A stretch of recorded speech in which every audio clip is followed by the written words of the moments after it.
자, 306페이지의 9번 문제 보도록 하죠. 옳은 것인데 조합은 사업 시행 계획 인가를 받은 후가 아니죠. 조합이 시행자일 때는 조합 설립 인가 후 총회에서 경쟁입찰 또는 수의계약 방법으로 건설사업자나 등록사업자를 시공자로 선정해야 한다. 다만 대통령령이 정하는 규모 이하의 정비사업인데 가로 안에 보시면 이게 조합원이 100명 이하일 때 사람이 너무 작죠? 이럴 때에는 경쟁입찰하지 않고 규약으로 정관으로 정하는 바에 따라 시공자를 선정할 수 있다라는 거. 그 다음에 토지 등 소유자가 재개발 사업을 시행하는 경우에는 정비구역 지정고시 후가 아니라 사업 시행 계획 인가 후. 그러니까 조합이 할 때는 조합 설립 인가 후, 토지 등 소유자 할 때는 사업 시행 계획 인가 후. 규약으로 정하는 바에 따라 건설사업자나 등록사업자를 시공자로 선정한다. 그 다음에 3번. 시장군수 등이 천재지변 규정에 따라 직접 정비사업을 시행하거나 주공 등 또는 지정개발자를 사업 시행자로 지정한 경우에는 사업 시행자 지정고시 후. 그래서 공공일대죠. 시장군수나 주공, 지정개발자가 사업을 시행할 때에는 시행자 지정고시 후에 경쟁입찰이나 수의계약 방식으로 건설사업자나 등록사업자를 시공자로 선정한다. 해서 3번이 정답. 근데 4번에 천재지변 규정에 따라 시공자를 선정하거나 관리처분계획 방법으로 시행하는 주관경 개선 사업의 시행자가 시공자를 선정하는 경우 주민대표회 또는 토지등 소유자 전체회의는 경쟁입찰 또는 수의계약 방법으로 시공자를 추천할 수 있습니다. 그러니까 시장군수나 주공, 지정개발자가 시행자일 때는 주민대표회의나 토지등 소유자 전체회의가 시공자를 추천할 수 있다라는 거죠. 그럴 때는 그 추천받은 자를 시공자로 선정 아니할 수 있다가 아니라 하여야 한다. 5번에. 근데 4번 지문은 어디가 틀렸냐면 가로 안에 경쟁입찰이나 수의계약 방식으로 하는데 수의계약 방식은 3회 이상이 아니라 2회 이상 유찰됐을 때 그때 수의계약 방식으로 할 수 있습니다. 이렇게. 그 다음에 10번. 재개발이나 재건축 사업의 시행자는 시공자와 계약을 체결한 후 토지 등 소유자 또는 조합원 5분의 1 이상이 사업 시행자에게 검증 의뢰를 요청하는 경우에는 정비사업 지원기구에 공사비 검증을 요청한다. 요거는 좀 생소할 수도 있으니까 우리 혹시 요약집 가지고 계시면 요약집 잠깐 볼까요? 이런 건 좀 기억이 안 나실 것 같아서 가지고 좀 찾아보면은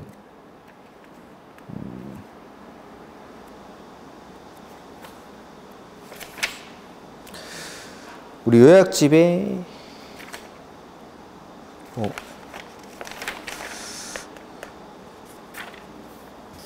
정비계획 쪽에 가면 나오는데 죄송합니다. 사업 시행계획이 가요.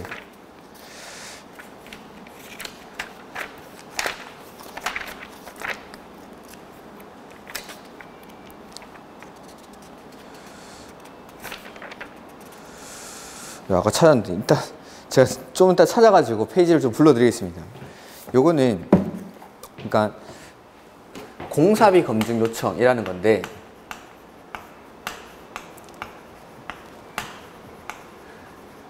(5분의 1) 이상의 요청이 있거나 사업비가 일정 비율 이상 증가하면은 공사비 검증을 의뢰할 수 있습니다. 공사비 검증을. 그 공사비 검증에 관한 내용인데 조금 이따 찾아가지고 제가 페이지를 좀 불러드리죠.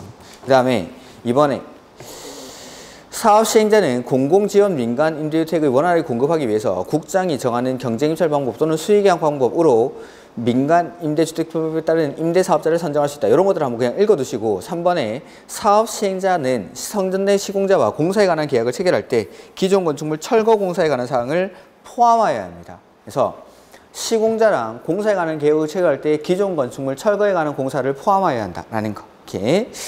그 다음에 조합원이 100명 이하인 정비사업은 조합 총회에서 정관으로 정하는 바에 따라 시공자를 선정할 수 있다. 그러니까 조합이 시행자일 때는 조합 설립 인가 후 총회에서 경쟁입찰이나 수의계약 방식으로 시공자를 선정을 해야 되는데 조합원이 100명 이하인 조합에는 정관으로 정하는 바에 따라 시공자를 선정할 수 있다라는 거죠. 이렇게. 그 다음에 5번. 주민대표회 또는 토지등 소유자 전체 회의가 시공자를 추천하는 경우 시행자는 추천받은 자를 시공자로 선정을 해야 되고 이 경우 시공자와 계약에 관해서는 이런 법을 적용하지 아니한다. 이 경우 이하는 그냥 참고로 하시고 그러니까 아까 시장군수나 주공, 지정개발자가 시행자일 때는 시행자 지정고시 후에 경쟁입찰이나 수의계약 방식으로 시공자를 선정을 하는 게 원칙이지만 이 경우 주민대표회의나 토지등소유자 전체회의는 시공자를 추천할 수 있고 그 추천받은 자를 시공자로 선정하여야 한다라는 거. 이렇게. 그 다음에 조합이 나오죠. 조합은 우리 노트는 36페이지 이하에 나오고 요약서는 250페이지. 조합 같은 것들은 책을 좀 읽어보는 것도 나쁘지 않습니다. 그래서 책을 나중에 혼자 이제 복습하실 때 한번 읽어보시기 바랍니다. 이렇게. 그래서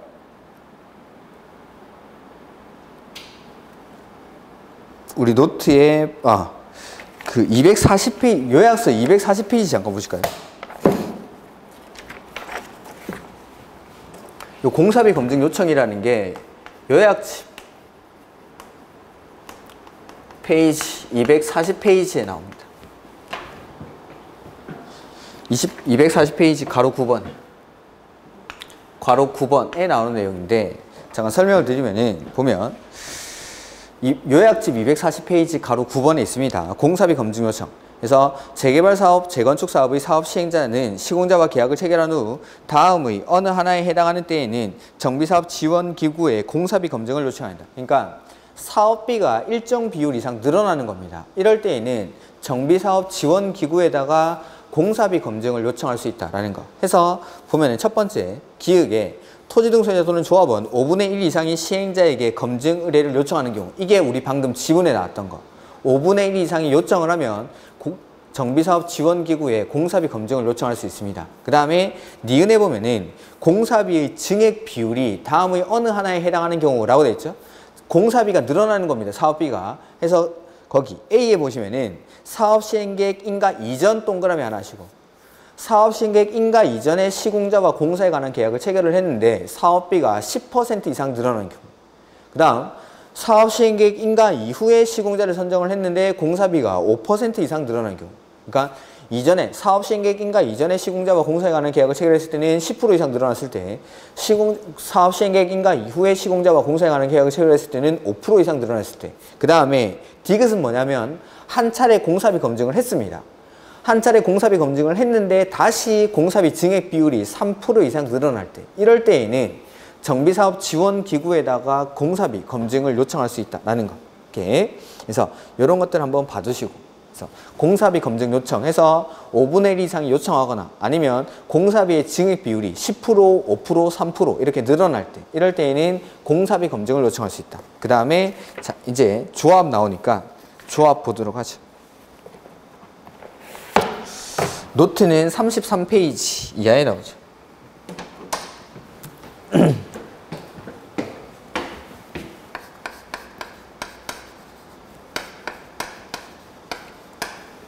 자, 개발법이든 정비법이든 조합을 설립하는 시기는 구역이 지정되고 나서, 그래서 개발법에서는 도시개발구역이 지정되고 나서, 정비법에서는 정비구역이 지정되고 나서, 그래서 구역이 지정되고 나서 정비구역에 있는 토지 등 소유자 5인 이상, 추진위원장을 포함한 5인 이상의 추진위원이 모여서 먼저 조합 설립 추진위원회라는 걸 구성합니다. 조합 설립 추진위원회. 그 다음에 추진위원회를 구성할 때에는 토지 등 소유자 과반수의 동의를 받아야 되고, 두 번째는 시장, 군수 등의 승인을 받습니다. 시장, 군수 등의 승인. 이렇게.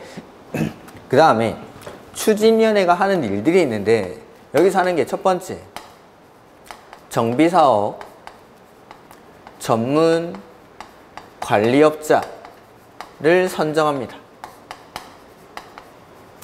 그 다음에 두 번째는 설계자를 선정을 하고, 세 번째는 계략적인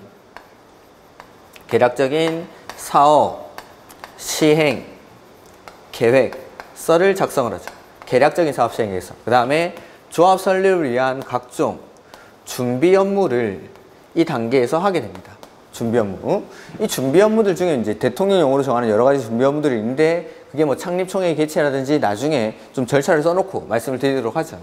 그 다음에 이 준비 업무들 중에 제일 중요한 게 조합 설립을 위한 동의서의 접수가 추진위원회 업무 중에 가장 중요한 거죠. 그래서 조합 설립하기 위해서는 동의를 받아야 되는데, 이 동의 요건, 이 재개발 사업 사업이랑 재건축 사업으로 구분을 하고, 재건축 사업은 단지 안에서의 동의요건이 있고 주택단지가 아닌 지역의 동의요건이 있습니다. 그래서 재개발 사업의 경우에는 4, 3, 2, 1이라고 했죠. 재개 4, 3, 1. 그래서 4, 3, 2 소유재 3분의 3이랑 면적 2분의 1 이상의 동의를 받아서 조합 설립인가를 신청합니다. 참고로 우리가 도시개발사업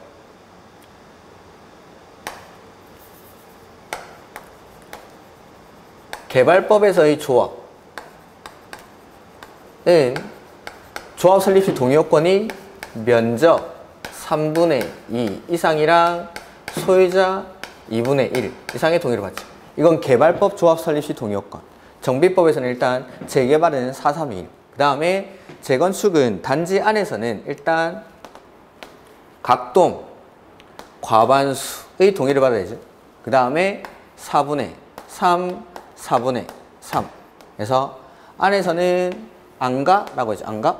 안에서는 각동 과반수랑 소유자 4분의 3이랑 면적 4분의 3. 그 다음에 주택단지가 아닌 지역에서는 4분의 3, 3분의 2 이상의 동의를 받아서 조합 설립 인가를 신청합니다. 여기 조합 설립 시 동의요건. 이렇게 재개 431, 안가 4343. 왜 4332? 이렇게. 그 다음에 이렇게 동의를 받고 나서 이제 조합 설립 인가를 신청해야겠죠. 조합 설립 인가는 누가 해주죠? 시장, 군수 등이 합니다. 시장, 군수 등. 이렇게. 그 다음에 인가를 받으면 조합이 성립하는 게 아니라 법인이기 때문에 등기를 해야겠죠. 등기. 그래서 등기를 해야 성립을 하고 조합에는 의사결정기구로서 총회를 둡니다. 총회는 조합원들로 구성을 하는데 개발법에서는 토지 소유자가 조합원이 되고 정비법에서는 토지 등 소유자가 조합원이 되는 거죠. 토지 등 소유자. 개발법에서는 토지 소유자, 정비법에서는 토지 등 소유자. 다만 재건축 사업의 경우에는 조합 설립에 동의한 자만 조합원이 됩니다. 조합 설립에 동의한 자. 그 다음에 총회에서 모든 의사결정을 할 수 없으니까 대의원회를 두죠. 대의원회는 조합원이 100명 이상일 때 두어야 합니까? 둘 수 있습니까? 두어야 한다. 개발법은 50인 이상일 때 둘 수 있다. 정비법은 100인 이상일 때 두어야 한다. 이렇게. 그 다음에 이렇게 의사결정한 사항을 실행에 옮기는 사람들이 조합장, 이사, 감사 이 사람들을 묶어서 우리는 조합의 임원이라고 하죠. 임원은 첫 번째 겸직금지 의무가 있습니다. 겸직금지. 그래서 같은 목적의 사업을 하는 다른 조합의 직원이나 임원을 겸할 수가 없고 그 조합의 다른 직원이나 임원을 겸할 수가 없고 그 다음에 두 번째 결격사유죠. 결격사유는 맨날 나오는 네 가지. 미성년자, 피성년 흑연인, 피한정 흑연인, 파산 선고를 받고 복권되지 아니한 자, 금고 이상의 형을 선고받고 형의 집행이 끝나거나 받지 아니하기로 확정된 후 2년이 지나지 아니한 자, 그리고 그 형의 집행유예 기간 중에 있는 자에다가 정비법에 오면 하나가 더 추가가 되죠. 이 법을 위반해서 벌금 100만 원 이상의 형을 선고받고 10년이 지나지 아니한 자, 이러한 사람들은 조합의 임원이 될 수가 없다라는 거. 그 다음에 자격요건이라는 게 있습니다. 자격요건.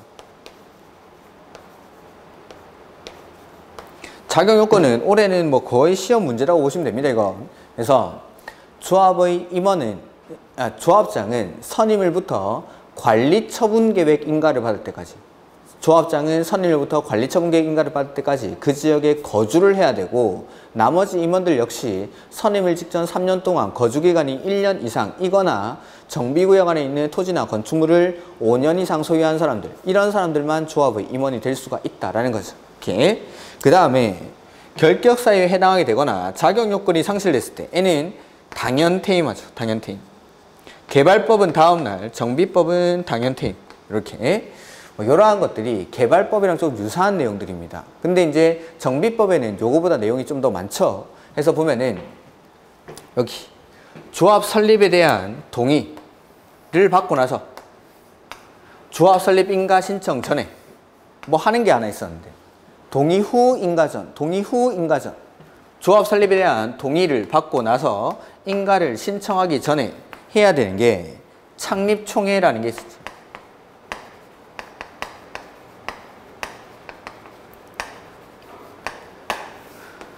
창립총회 개최 시기가 시험에 많이 났었는데 요거는 인가 신청 전에. 그래서 아까 말씀드렸는데 추진위원회의 업무 중에 하나가 창립총회의 개최입니다. 창립총회 개최. 동의서의 접수라. 그러니까 조합이 만들어지기 전에 해야 되는 일은 싹 다 추진위원회가 해야 된다라고 생각하시면 됩니다. 그래서 창립총회를 개최해서 여기서 하는 것들이 첫 번째, 정관을 확정하죠. 두 번째는 임원을 선임합니다. 그 다음에 세 번째는 대의원을 선임을 하죠.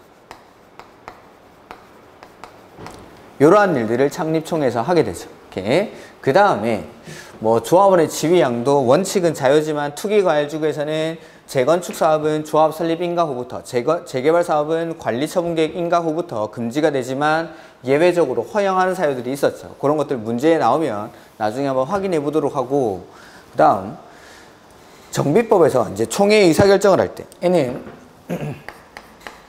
의사정족수,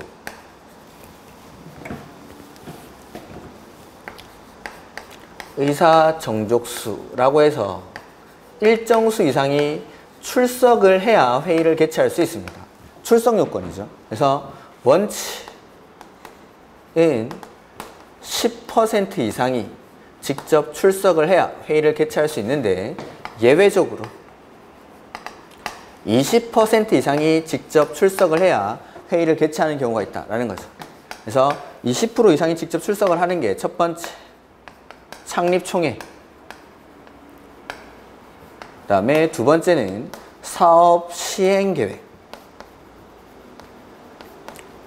그 다음에 세 번째는 관리처분계획. 그 다음에 네 번째가 정비사업비. 이러한 사항을 의결하는 총회는 20% 이상이 직접 출석을 해야 된다라는 거. 자, 이 출석 요건을 갖춰서 회의를 개최했죠. 그러면은 이제 의사결정을 합니다. 그걸 이제 의결정족수라고 불렀었죠. 의사결정을 하기 위한 요건. 해서 원칙은 과반수 출석에 출석 과반수 찬성으로 의결한다. 이게 일반 의결 정족수라는 거죠. 근데 예외적으로 과반수가 찬성해야 되는 게 있고, 그 다음에 3분의 2 이상이 찬성을 해야 되는 사유들이 있죠. 그래서 과반수가 찬성을 해야 되는 게 일단 요 두 가지. 사업시행계획서랑 관리처분계획은 과반수가 찬성을 해야 됩니다. 사업시행계획서랑 관리처분계획. 그 다음에 3분의 2 이상이 찬성을 해야 되는 사유는 사업비가 10% 이상 늘어나는 경우. 다만 여기서 중요한 건 분양 신청을 하지 아니한 자에 대한 손실보상 금액은 제외한다라는 거였죠. 요게 이제 의사정족수랑 의결정족수. 그 다음에 뭐 임원의 구성 요건이라든지 이런 것들 여러 가지 있는데 문제 풀면서 모자란 부분들은 좀 보충하도록 하죠. 자, 보겠습니다. 문제. 그래서 308페이지 11번 문제. 308페이지의 11번 문제. 틀린 것인데 조합을 설립하려는 경우에는 정비구역 지정 고시 후 추진위원회의 위원장을 포함한 5명 이상의 추진위원회 위원 및 운영 규정에 대해서 토지 소유자 과반수 동의를 받고 시장, 군수 등의 승인을 받아야 된다. 그렇죠? 그래서 조합을 설립할 때에는 추진위원장을 포함한 5인 이상의 추진위원이 모여서 운영 규정을 작성해서 토지 등 소유자 과반수 동의를 받고 시장, 군수 등의 승인을 받습니다. 그 다음에 추진위원회 구성에 동의한 토지 등 소유자는 조합 설립에 동의한 것으로 본다라는 거. 이렇게. 그 다음에 정비사업에 대한 공공 지원을 하려는 경우에는 추진위원회를 구성하지 않고 바로 조합 설립 인가를 신청할 수 있습니다. 그러니까 정비사업을 시장, 군수 등이 지원해서 정비사업을 하는 경우가 있습니다. 그걸 공공 지원에 의한 정비사업이라고 하는데 이럴 때에는 추진위원회를 구성하지 않고 바로 조합 설립 인가를 신청할 수 있다라는 거. 그 다음에 추진위원회가 정비사업 전문관리업자를 선정하는 경우에는 추진위원회 승인을 받은 후 규약에서 정하는 바에 따라 경쟁입찰 방법으로 선정한다. 이게 틀렸는데 보면은 정비사업 전문 관리업자를 선정하는 경우에는 추진위원회 승인을 받은 후 경쟁입찰 또는 수의계약 방법으로 선정을 하는 거지 규약에 따라서 하는 게 아닙니다. 규약에 운영 규정으로 정하면 몰라도 규약은 조합이 만드는 게 아니라 토지 등 소유자가 만드는 거죠. 그러니까 지금 정비사업 전문 관리업자의 선정은 추진위원회가 하는 일인데 규약은 토지 등 소유자가 만드는 거였죠. 그냥 추진위원회가 구성되고 나서 승인받고 나서 정비사업 전문 관리업자는 경쟁입찰이나 수의계약 방식으로 선정을 하는 거지 규약으로 정하는 바에 따라 하는 게 아닙니다. 이렇게. 그 다음에 5번 추진위원회는 수행한 업무를 총회에 보고하고 그 업무와 관련된 권리 의무는 조합이 그대로 포괄 승계를 하게 됩니다. 똑같은 거니까. 그 다음에 추진위원회가 수행할 수 있는 업무가 아닌 것 이렇게 나오는데 정비사업 전문 관리업자의 선정 12번 문제 설계자, 계략적인 정비사업 시행계획서의 작성 그 다음에 조합 설립 인가를 받기 위한 준비 업무인데 조합 임원의 선임이나 해임은 추진위원회가 하는 일이 아니라 총회에서 해야 되는 겁니다. 총회에서 조합이 만들어지고 나서 총회에서 임원의 선임이나 해임을 하는 거죠. 이렇게. 그래서 그 밑에 보면은 해설에 추진위원회의 업무가 나오는데 제가 여기 써놓은 거 정비사업 전문 관리업자의 선정, 그 다음에 설계자의 선정 및 변경, 계략적인 정비사업 시행계획서의 작성, 그 다음에 조합 설립에 위한 각종 준비 업무들, 그 다음에 기타 대통령령으로 정하는 업무가 시험에 나온 적이 있는데 일단은 이 사업의 절차에서 조합 설립 인가를 받기 전에 해야 되는 일은 싹 다 추진위원회가 해야 되는 일이라고 생각하시면 됩니다. 그래서 아까 하나 말씀드렸던 게 창립총회 개최. 창립총회는 조합 설립 인가를 받기 전에 창립총회를 개최해야 되니까 추진위원회의 업무다라는 거죠. 나머지도 한번 보면은 운영규정의 작성. 그러니까 조합은 정관을 작성하지만 추진위원회는 운영규정이라는 걸 작성합니다. 그런 것들. 그 다음에 동의서의 접수. 이것도 아까 말씀드렸고 그 다음에 창립총회 개최. 그 다음에 창립총회를 개최하면 그 창립총회에서 정관을 확정을 합니다. 이 정관을 확정하기 위해서는 추진위원회가 먼저 그 정관의 초안을 작성을 해둬야 된다라는 거죠. 그 다음에 그 밖의 사항들을 못했고 그래서 요 4가지 밑에 기타 대통령령으로 정하는 사항들도 시험에 나온 적이 있으니까 봐두시는 건데 외울 필요까지는 없죠. 조합 설립 인가를 신청하기 전에 해야 되는 일은 싹 다 추진위원회의 업무다라고 생각하시면 됩니다. 그 다음에 13번 문제 조합 설립 추진위원회가 4.3 2일의 동의를 받아 시장 우수등의 설립 인가를 받아야 하는 정비사업은 4, 3, 2, 1 재개발 사업이죠. 뭐 이런 거. 그 다음에 14번도 똑같은 거죠. 재건축 사업의 조합 설립 인가 신청 시 동의 요건인데 자, 첫 번째 주택단지 내의 동의 요건. 주택단지 안에서는 일단 각동 과반수랑 4분의 3, 4분의 3. 그래서 보면은 각 동별 구분 소유자의 기역에는 과반수가 들어가죠. 과반수. 그 다음에 4분의 3 면적의 4분의 3. 그 다음 저택단지가 아닌 지역은 433이죠. 433이. 그러니까 소유자 4분의 3이랑 면적 3분의 2. 그러니까 기역에는 과반수, 니은에는 4분의 3, 디귿에는 3분의 2가 들어가면 되겠죠. 이렇게. 그 다음에 15번. 이런 건 뭐 기출문제였는데 조합 설립 인가를 신청할 때 동의서에 포함되어야 할 사항이 아닌 것이라고 되어 있죠. 건설되는 건축물 설계의 개요, 정비사업 B, 사업 완료 후 소유권 기속에 관한 사업, 조합 정관. 근데 임원이나 대의원의 변경 이런 것들은 총회를 개최해서 하는 겁니다. 총회에서. 임원을 선임하고 나서 대의원을 선임하고 나서 그 다음에 변경하는 거는 나중에 하는 거예요. 나중에.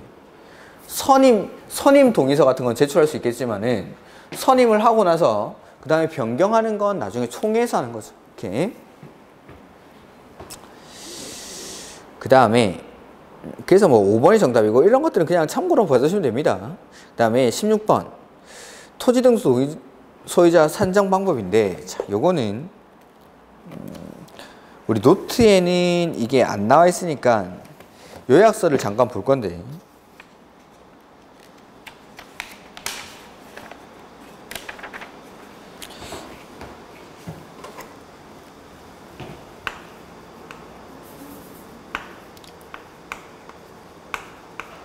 요약집에 253페이지에 보면은 맨 밑에 토지 등 소유자 동의자 수 산정 방법이라는 게 나오죠.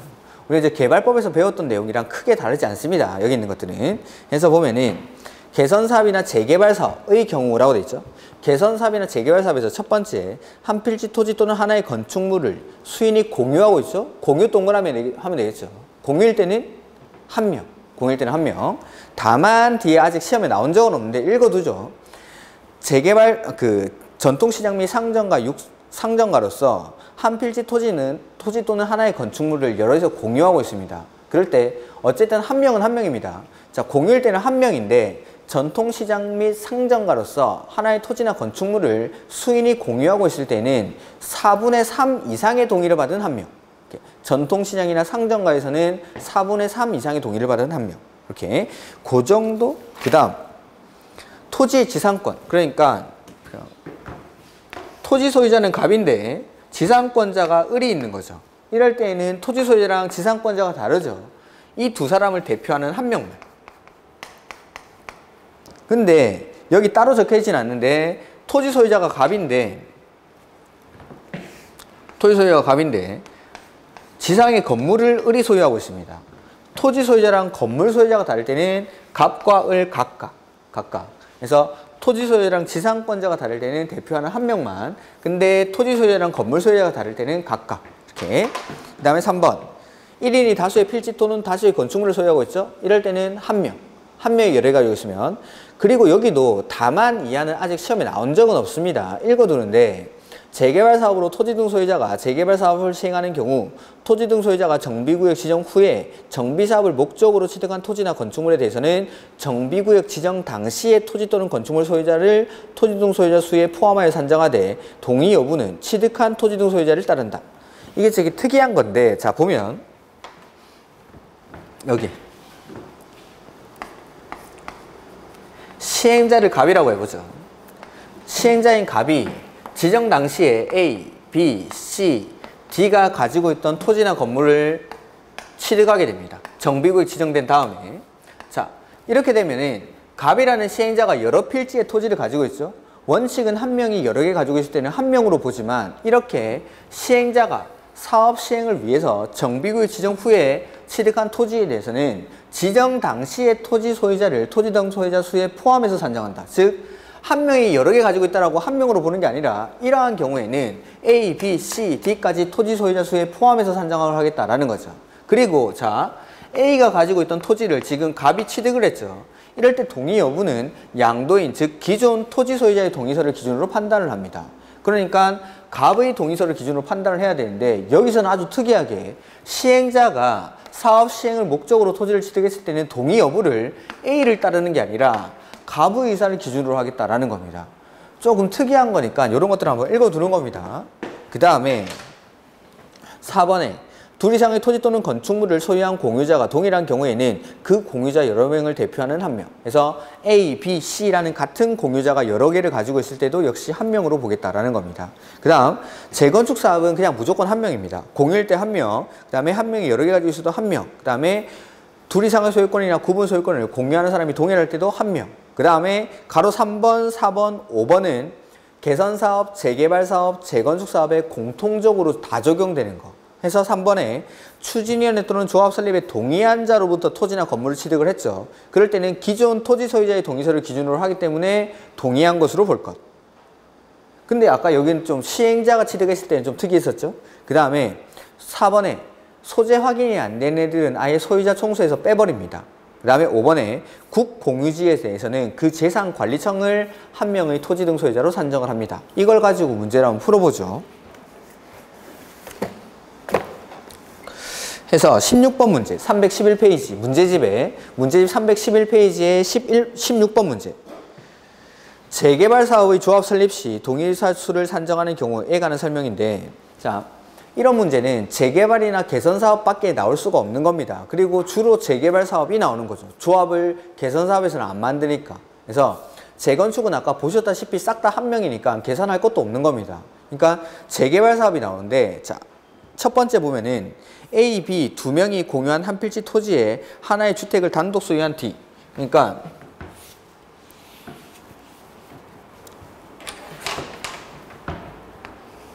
토지를 A랑 B가 공유하고 있고 건물을 단독 소유 D가 하고 있죠. 이렇게. 자, 그러면 A, B가 토지를 공유하고 있으니까 A, B를 대표하는 한 명. 공유일 때는 한 명이니까. 그 다음에 D. 토지 소유자랑 건물 소유자가 다르죠. 이럴 때는 각각 해서 D 한 명. 그래서 첫 번째 점에서는 두 명이 토지 등 소유자가 됩니다. A, B를 대표하는 한 명이랑 D 한 명.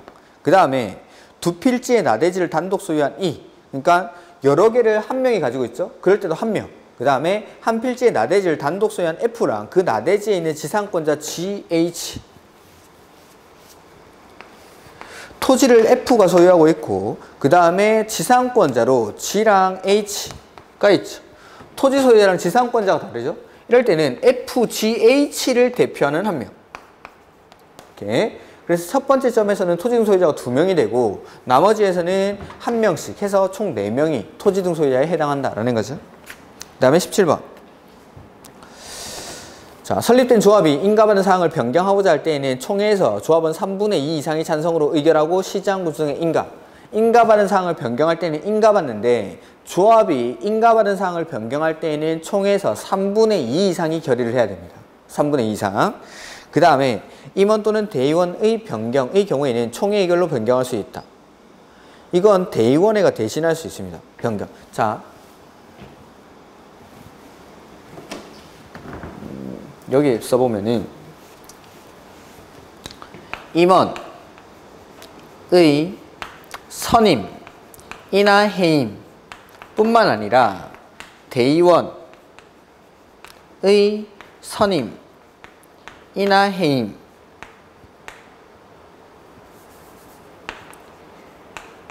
얘네들은 총회의 정권사항입니다. 임원의 선임이나 해임, 대의원의 선임이나 해임은 근데 변경하는 거 요거는 경미한 사항이라서 신고만 하면 됩니다. 신고만. 그래서 총회 의결 없이 신고하고 변경할 수 있다는 거. 변경하는 거. 근데 선임하는 거나 해임하는 거 요런 것들은 총회 의결을 거쳐야 한다. 그 다음에 3번. 동의는 서면 동의서에 토지 등 소유자의 성명을 적고 정비법에서는 인감증명서를 제출하는 게 아니라 지장을 할인합니다. 정비법의 동의들은. 그 다음에 주민등록증, 신분증명서 사본을 첨부해야 한다라는 거고 4번. 토지 등 소유자가 해외에 장기 체류하거나 법인일 때에는 지장을 찍을 수 없겠죠. 이럴 때에는 인감도장을 날인하고 인감증명서를 제출할 수 있습니다. 5번. 서면 동의서를 작성하는 경우 조합 설립 인가 신청의 동의 절차에 해당하는 때에는 시장 군수 등이 대통령령으로 정하는 방법에 따라 검인한 서면 동의서를 사용하여야 하며 검인을 받지 아니한 서면 동의서는 효력이 발생하지 아니한다. 이런 것들을 한번 읽어두시면 되겠습니다. 그 다음에 18번. 정비사업 조합은 인가받은 때 성립하는 게 아니라 등기한 때. 조합은 법인이기 때문에 법인은 등기한 때 성립하죠. 그래서 1번 틀렸고 이런 것들은 1초짜리 문제죠. 그 다음에 2번 시장군수 등 토지주택공사 등 또는 지정개발자가 아닌 자가 정비사업을 시행하려는 경우에는 토지 등 소유자로 구성된 조합을 설립하여야 한다. 네. 그러니까 맨 앞에 시장군수 등 토지주택공사 등 지정개발자가 아닌 자가 정비사업을 하는 경우 무슨 말이냐면 민간이 정비사업할 때 이 말입니다. 민간 시행자가 정비사업을 할 때에는 조합 만들어서 하는 게 원칙이다. 이 말이죠. 이렇게. 다만 재개발 사업은 토지 등 소유자가 조합을 구성하지 않고 직접 사업을 할 수가 있다라는 거죠. 토지 등 소유자가 얼마 미만일 때? 20인 미만일 때. 다음 재건축 사업에서 주택단지가 아닌 지역. 주택단지가 아닌 지역. 왜 433이라고 하면 되겠죠. 433이. 맞죠. 그 다음에 조합 설립 인가를 받은 후 동의서의 위조, 동의 철회, 동의율 미달 또는 동의자 수 산정 방법의 관하, 하자 등으로 다툼이 있는 경우로서 조합 설립 인가의 무효 또는 취소 소송 중 일부 동의서를 추가 또는 보완하여 조합 설립 변경 인가를 신청하는 때에는 동의서의 유효성에 다툼이 없는 토지 등 소유자의 동의서를 다시 사용할 수 있다. 이게 조합 설립 동의서의 재사용의 특례라는 건데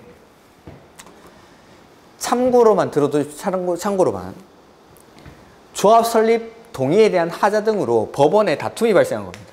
법원에서. 이럴 때에는 동의 여부에 대해서 다툼이 없는 것. 다툼이 있는 동의서는 당연히 다시 쓸 수 없겠죠. 다툼이 없는 동의서. 다툼이 없는 동의서는 다시 그 동의서를 쓸 수가 있다라는 겁니다. 그 다음에 동의에 대한 하자로 인해서 조합 설립 인가에 대해서 취소 소송이 떨어졌습니다. 취소 소송을 하고 다시 조합 설립 인가를 신청할 때. 그러니까 조합 설립 인가가 취소되고 나서 조합 설립을 다시 하려고 할 때에도 동의 여부에 대해서 다툼이 없는 동의서는 다시 쓸 수가 있습니다. 다만 다시 조합 설립 인가를 신청할 때에는 이전 조합 설립 목적이랑 사업 시행 방식 같은 것들이 동일해야 됩니다. 그러니까 한 차례 조합 설립 인가가 취소되고 나서 다시 조합 설립 인가를 신청할 때 이전의 조합 설립 인가에 대한 동의서를 다시 쓸 수가 있는데, 이때에는 이전의 사업 목적이랑 사업 시행 방식이 동일해야 되고, 한참 있다가 조합을 다시 설립하면 안 되겠죠. 3년 내에 조합 설립 인가를 신청을 해야 됩니다. 이런 동의서 재사용의 특례라는 게 있는데 최근 시험에 거의 나온 적이 없어가지고 제가 요약서 같은 데서는 설명을 안 드렸고, 여기도 요약서에 없는 것 같은데, 이런 것들은 참고로 들어만 두십시오. 이렇게 동의서의 재사용 특례가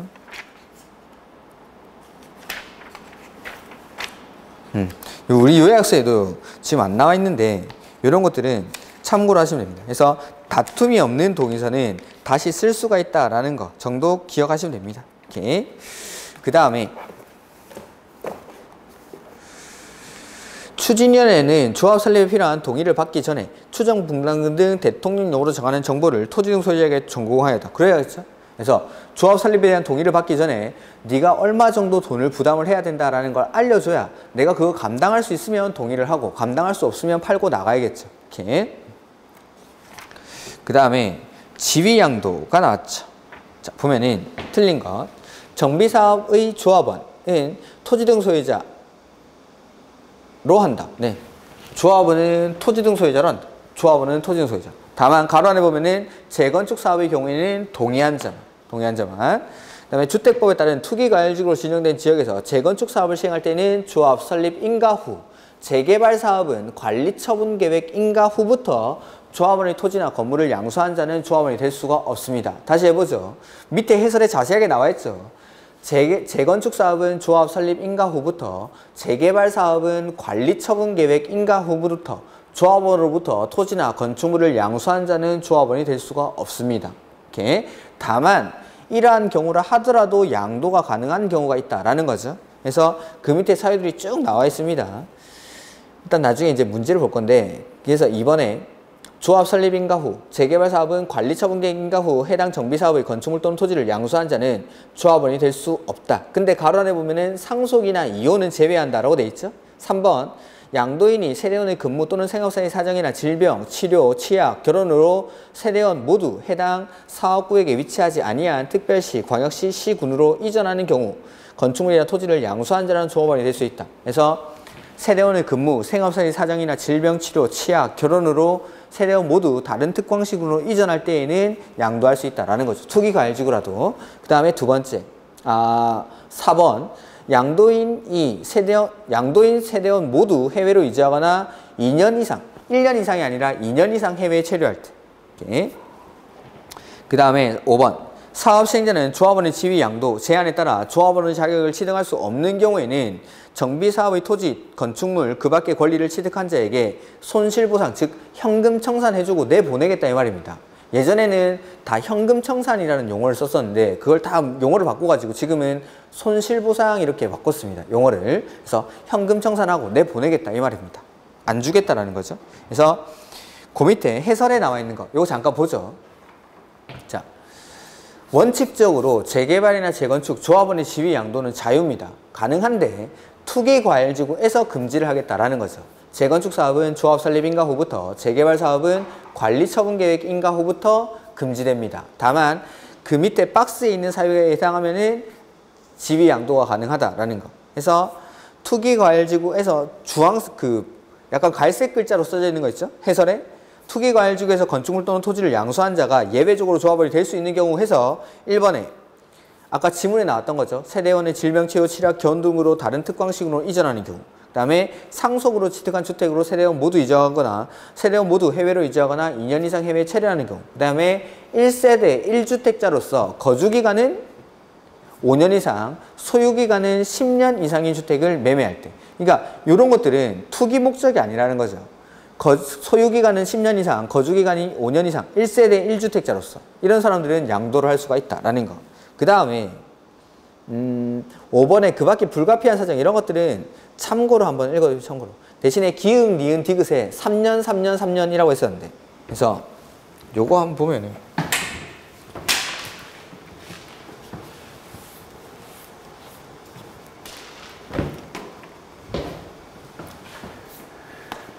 조합, 설립, 인가 받고 나서 사업, 시행, 계획, 인가, 그 다음에 사업, 시행, 계획, 인가 받고 나서 착공, 착공하고 나서 준공, 요게 중간에 싹 다 3년, 3년, 3년, 이게 기흥, 니은, 디귿입니다. 그러니까 조합 설립 인가 받고 나서 3년 안에 사업 시행 계획 인가를 신청하지 아니하거나 사업 시행 계획 인가 받고 나서 3년 안에 착공하지 아니하거나 착공하고 나서 3년 안에 준공이 이루어지지 않을 때, 이러한 것들은 뭔가 사업이 제대로 진행이 안 되고 있다 이 말입니다. 사업이 제대로 진행이 안 되고 있는데 투기과열직으로 그걸 계속 가지고 있어 라고 하는 것들은 사유재산을 침해하는 결과가 발생하니까, 이럴 때에는 이러한 조합 설립 인가 받고 나서 3년 안에 사업 시행 계획 인가를 신청하지 아니한 건축물을 3년 이상 소유하고 있는 사람들은 이거 팔 수 있습니다. 사업 시행 계획 인가 받고 나서 3년 안에 착공하지 아니한 건물을 3년 이상 소유하고 있는 사람은 팔 수 있다. 착공하고 나서 3년 안에 준공되지 아니한 건물을 3년 이상 소유하고 있는 사람은 팔 수 있다라는 겁니다. 투기과열지구 아니라도 요 3년, 3년이라는 거, 혹시나 이거 2년으로 나오면 틀린 겁니다. 2년 아니고 3년. 3년이다라는 것만. 투기과열지구에서 조합원의 지위 양도는 3년. 3년. 그 3년 좀 기억하시고 나머지는 읽어보시면 되겠습니다. 그 다음에 20번 문제. 정비사업의 조합원은 토지 등 소유자로 한다. 맞죠? 그 다음에 사업시행자가 신탁업자일 때는 신탁, 수탁 받은 사람이 아니라 위탁해준 사람, 그 사람을 토지 등 소유자로 봅니다. 오케이. 그 다음에 재건축 사업의 경우에는 재건축 사업에 동의하지 않은 토지 등 소유자로 조합원이 된다가 아니고 동의한 자만. 그 다음에 토지나 건축물, 소유권과 지상권을 여러 명이 공유에 속할 때는 그 여러 명을 대표하는 한 명만. 공유일 때는 한 명. 그 다음에 조합 설립 인가 후 한 명의 토지 등 소유자로부터 토지 또는 건축물 소유권이나 지상권을 양수해서 여러 명이 소유하게 될 때에는 그 여러 명을 대표하는 한 명만 조합원으로 보겠다라는 거죠. 그 다음 정관의 기재사항 중 조합이 정관을 변경하는 경우에는 총회를 개최해서 3분의 2 이상의 찬성으로 시장군수에 인가를 받아야 하는 것이 아닌 것. 해설에 나와 있죠. 그러니까 조합이 정관을 변경할 때에는 변경 인가를 받아야 됩니다. 그리고 정관은 중요한 사항이기 때문에 원칙은 정관을 변경하려고 할 때는 과반수 찬성으로 변경을 합니다. 원칙. 근데 예외적으로 3분의 2 이상이 찬성해야 되는 경우가 있는데 그게 자, 재, 구, 비, 시, 설. 자는 조합원의 자격, 재는 제명, 탈퇴, 교체, 구는 정비구역의 위치나 면적, 그 다음에 비는 조합원의 비용 부담, 그 다음에 비가 하나 더 있습니다. 정비사업 비, 그 다음에 시공자, 설계자. 이러한 사항을 변경할 때는 3분의 2 이상이 찬성해야 된다. 자, 재, 구, 비, 시, 설이라고 했죠. 이렇게 해서 보면은 조합원의 자격, 제명, 탈퇴, 교체, 정비구역의 위치, 면적, 조합원의 비용 부담, 조합원의 회계. 근데 임원의 권리 의무 이런 것들은 아니죠. 이렇게. 그래서 요 6가지. 그 밑에 해설에 나와 있으니까 다시 한번 확인하시고 자, 재, 구, 비, 시, 설이 뭔지. 그 다음에 22번. 조합에 관한 설명으로 옳은 것인데 재개발 사업의 추진인회가 조합을 설립하려면 시도지사가 아니라 시장, 군수 등의 인가를 받죠. 시장, 군수 등. 개발법은 지정권자, 정비법은 시장, 군수 등. 그 다음에 조합원의 수가 50인 이상인 조합은 대의원회를 두어야 한다. 100인 이상일 때 두어야 한다. 그 다음에 조합원의 자격에 관한 사항에 대해서 정관을 변경하고자 할 때에는 3분의 2 이상의 동의를 받는다. 그렇죠? 자, 재, 구, 비, 시, 설 중에 자, 조합원의 자격, 제명, 탈퇴, 교체, 정비구역의 위치나 면적, 정비사업 비, 조합원의 비용 부담, 시공자, 설계자 이러한 사항을 변경할 때는 3분의 2 이상이 찬성을 해야 됩니다. 그 다음에 조합의 감사는 대의원회에서 해임될 수 있다. 안 되죠. 임원은 여기 써놨구나. 임원의 선임뿐만 아니라 해임까지 대의원의 선임이나 해임도 반드시 총회에서 결정해야 됩니다. 총회에서 임원의 선임이나 해임, 대의원의 선임이나 해임은 반드시 총회에서 의결을 거쳐야 됩니다. 그 다음에 조합의 감사는 대의원을 겸할 수 없죠. 자, 조합장의 경우에는 총회, 대의원의 이사회의 의장이 됩니다. 조합장은 총회나 대의원의 이사회의 의장이 되는데 이때 조합장이 대의원의 의장이 되는 경우에는 그 조합장을 대의원으로 봐줍니다. 다만 이 조합장을 제외한 나머지 임원들은 대의원을 겸할 수가 없습니다. 그러니까 조합장은 대의원이 될 수 있지만 나머지 임원은 대의원이 될 수가 없다라는 거. 그 다음에 23번. 임원에 관한 설명으로 틀린 것인데 조합장은 선임을부터 사업시행계획인가가 아니라 관리처분계획인가를 받을 때까지 그 지역에 거주를 해야 됩니다. 그리고 조합의 임원은 정비구역에 거주하고 있는 자로서 선임일 직전 3년 동안 거주기간이 1년 이상이거나 정비구역 내에 있는 토지나 건축물을 5년 이상 소유하고 있을 것. 그 다음에 조합에 두는 이사의 수는 원칙은 3명 이상, 감사는 1명 이상 3명 이하로 합니다. 다만 조합원이 많을 때 100명을 초과할 때에는 이사를 5명 이상으로 할 수 있다라는 거. 그 다음에 조합 임원의 임기는 3년 이하의 범위에서 정관으로 정하되 연임할 수 있다라는 것까지. 다시 한번 해보죠. 조합에 두는 이사의 수는 3명 이상, 감사는 1명 이상 3명 이하로 하는데 조합원의 수가 100명을 초과할 때에는 이사를 5명 이상으로 할 수 있습니다. 5명 이상으로. 그리고 임원의 임기는 3년 이하의 범위에서 정관으로 정하는데 연임할 수 있다라는 거. 이렇게. 그 다음에 24번. 임원에 관한 설명으로 틀린 것인데 조합 임원의 사임, 해임, 임기 만료, 그 밖에 불가피한 사유 등으로 직무를 수행할 수 없는 때부터 6개월 이상 선임되지 아니한 경우 일정한 요건을 갖춘 자를 전문조합 관리인으로 선임할 수 있습니다. 이렇게. 그래서 전문조합 관리인이라는 걸 선임해서 이 사람들이 기존의 임원들의 업무를 대신 행하게 할 수 있다는 거. 그 다음에 조합장은 조합을 대표하고 사무를 총괄하며 총회나 대의원의 의장이 됩니다. 이 사람이. 그래서 조합장이 대의원의 의장이 되는 경우에는 그 조합장을 대의원으로 봐주겠다라는 거. 그 다음에 조합장 또는 이사의 자기를 위해서 조합과 계약이나 소송할 때에는 누가? 고마운 직문이라고 했죠. 조합장이나 이사의 자기를 위한 조합과의 계약이나 소송에 관해서는 감사가 땡큐 하면서 풀면 됩니다. 이렇게 쉬운 지문이 엄청 시험에 자주 나오니까 얼마나 고맙습니까? 감사, 땡큐. 이렇게. 그 다음에 조합장이 대의원의 의장이 되는 경우 대의원으로 본다. 그렇죠? 조합장은 대의원의 의장이 되고 이 경우에는 그 조합장을 대의원으로 보겠다라는 거. 그 다음에 조합의 임원은 같은 목적의 정비사업을 하는 다른 조합의 직원이나 임원을 겸할 수가 없다. 겸직 금지 의무죠. 그 다음에 25번. 결격사유. 1번부터 4번까지는 맨날 나오던 거죠. 5번 보면 이 법을 위반해서 벌금 100만 원 이상의 형을 선고받고 10년이 지나지 아니한 자. 5년이 아니라 10년. 이렇게. 이것도 아직 개정되고 나온 적이 없으니까 좀 봐두시고. 예전에는 5년이었는데 이 법을 위반해서 벌금 100만 원 이상의 형을 선고받고 10년이 지나지 아니한 자. 개정된 지 한 2년, 3년 정도 됐습니다. 그 다음에 26번. 재개발 조합인데 조합 임원은 조합원 10분의 1 이상의 요구로 소집된 총회에서 조합원 과반수 출석과 출석 조합원 과반수 동의를 받아 해임할 수 있다. 이 경우 요구자 대표로 선출된 자가 해임 총회의 소집 및 진행을 할 때에는 조합장의 권한을 대행한다라는 거. 그래서 자, 원칙적으로는 총회는 조합장이 직권으로 소집하거나 조합원 5분의 1 이상, 대의원 3분의 2 이상의 요구로 조합장이 소집을 합니다. 총회를 소집을 하는 것. 조합장이 직권으로 소집할 수 있고 조합원 5분의 1 이상, 대의원 3분의 2 이상의 요구로 조합장이 소집을 하는데 정관의 기재사항 중 조합 임원의 권리, 의무, 보수, 선임 방법, 변경이나 해임 요거. 조합 임원의 권리, 의무, 보수, 선임 방법, 변경이나 해임, 임원의 선임이나 해임 이런 것들은 10분의 1 이상의 요구로 소집할 수 있습니다. 10분의 1 이상. 그러니까 임원을 자르는 게 되게 쉬운 거죠. 그래서 1번은 옳은 지문이고 임원이 피해 한정 의견인에 해당한 경우 당연퇴임, 결격사유에 해당하면 당연퇴임하죠. 그 다음에 총회에서 조합원 과반수 출석과 출석 조합원 과반수 동의로 전문조합 관리인 선정을 요청하는 경우에 대한 규정에 따라 시장군수 등이 전문조합 관리인을 선정한 경우 전문조합 관리인이 업무를 대행한 임원은 역시 당연퇴임합니다. 아까 임원이 사임, 해임, 임기 만료되고 나서 6개월 이상 선임되지 않았을 때 뿐만 아니라 3번, 지금 지문 3번에 과반수 출석에 출석 과반수 동의를 받아서 전문조합 관리인 선정을 요청했을 때 이럴 때에는 전문조합 관리인이 기존 임원의 업무를 대신하고 그럴 때 기존의 임원은 당연퇴임합니다. 당연퇴임.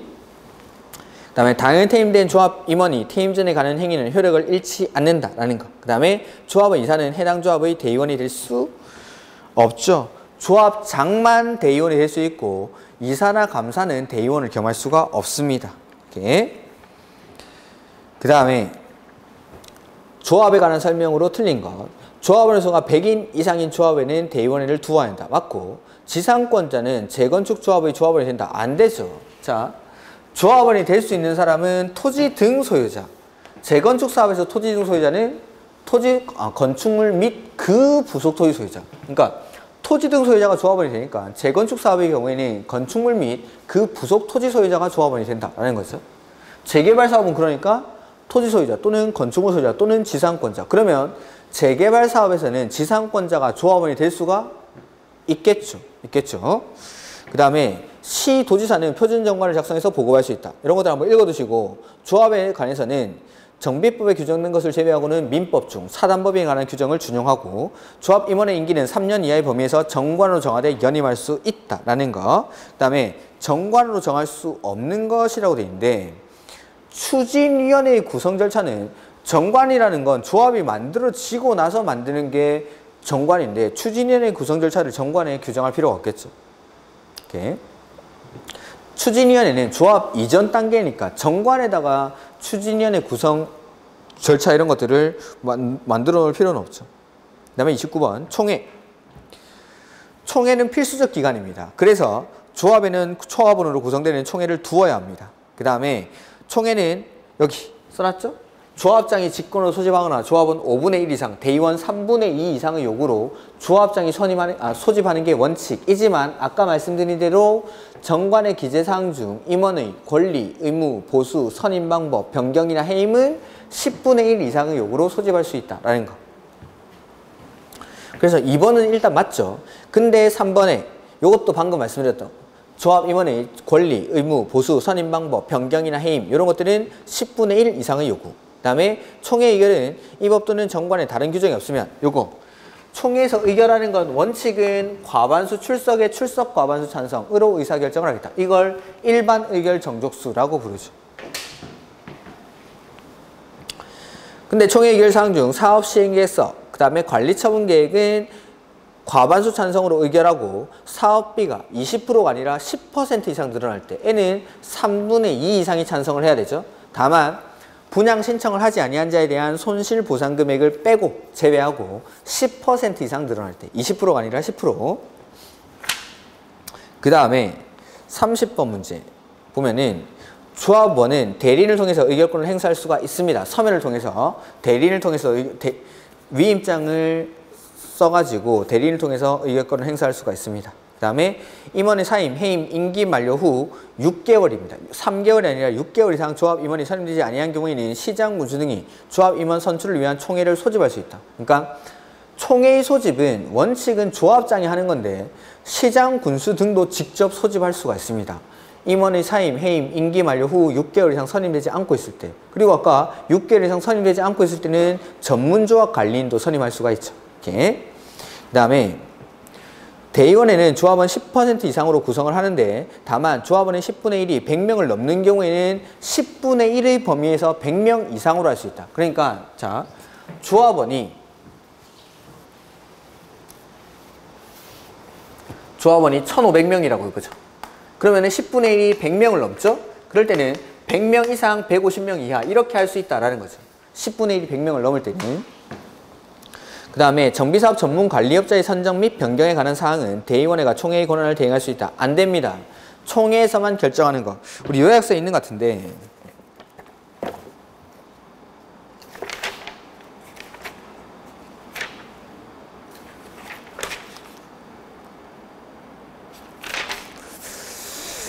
요약서에 안 써놨는데 이 총회에서만 결정을 해야 되는 게 있습니다. 우리가 개발법에서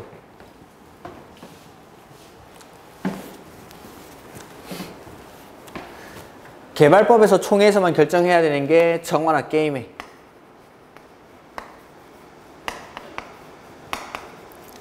정관, 환지계획, 개발계획, 임원의 선임, 조합의 합병이나 해산. 이거는 개발법에서 총회에서 결정해야 되는 거. 이런 것들 같이 정비법에서도 총회에서만 결정해야 되는 사항이 있습니다. 그게 똑같이 정관, 그다음에 환지계획이랑 개발계획 대신에 요거 사업시행계획이랑 관리처분계획, 요거는 총회에서만 결정합니다. 그 다음에 아까 했죠. 여기 임원의 선임이나 해임, 대의원의 선임이나 해임. 여기 정비법에서는 개발법에서는 임원의 선임이라고만 규정되어 있습니다. 개발법은. 근데 정비법에 가면은 임원의 선임이나 해임뿐만 아니라 대의원의 선임이나 해임도 총회에서 결정합니다. 그 다음에 조합의 합병이나 해산은 똑같이 조합이나 합병이나 해산.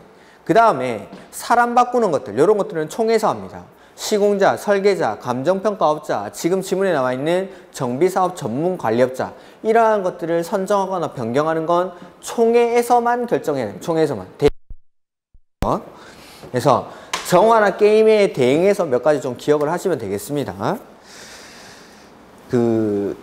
우리 기본서에 보면 이게 나와 있을 거니까 아마 표시도 해뒀을 겁니다. 표시도 해뒀을 거니까 기본서를 한번 참고하시기 바랍니다. 이렇게 기억이 영 안 나시는 분은. 그 다음에 관리처분계획 수립 및 변경을 의견하는 총회는 10% 이상이 직접 출석은 요거죠. 출석해야 한다. 출석은 요거. 예외적으로 20%가 출석하는 게 창립총회, 사업시행계획서, 관리처분계획, 정비사업비, 이렇게 네 가지는 20%가 출석. 그 다음에 31번 조합 및 주민대표회의에 관한 설명을 옳은 것인데, 토지 등 소유자가 시장군수 등 또는 토지주택공사 등의 사업 시행을 원하는 경우에는 사업 시행계획 인가 후가 아니라 정비구역 지정 고시입니다. 자, 이거는 잠깐 볼까요? 저쪽에 가보면은, 자, 정비구역이 지정되고 나서 조합이 사업을 할 때는 추진위원회를 구성합니다. 조합이 사업을 할 때에는. 근데 시장, 군수나 주공의 사업 시행을 원할 때에는 정비구역을 지정하고 나서 주민 대표회의라는 걸 구성합니다.